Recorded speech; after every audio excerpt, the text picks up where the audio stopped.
Ndatopanda sautirwa chimola ndizuza moyo wanga suona konse chipulumutso chanu nkalingalira kukula kwa chimola anga ndikulepera kuza kwa inu komanero ndawerenga mau anu anena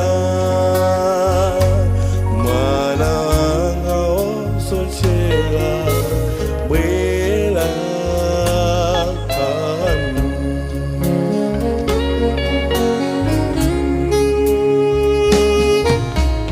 He says, come to me, I will give you rest.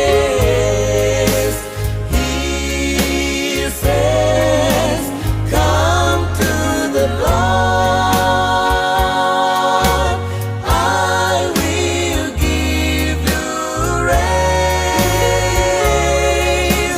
I will give you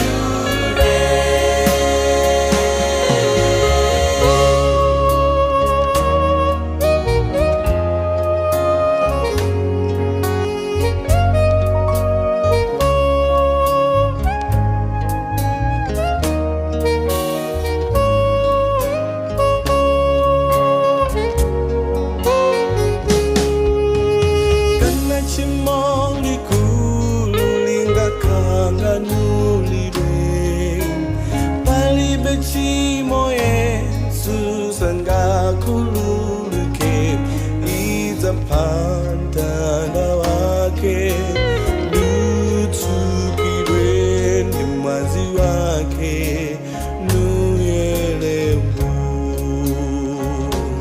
obisama chimo ake sadzaona mwai chisomo chidzamugwera ovomera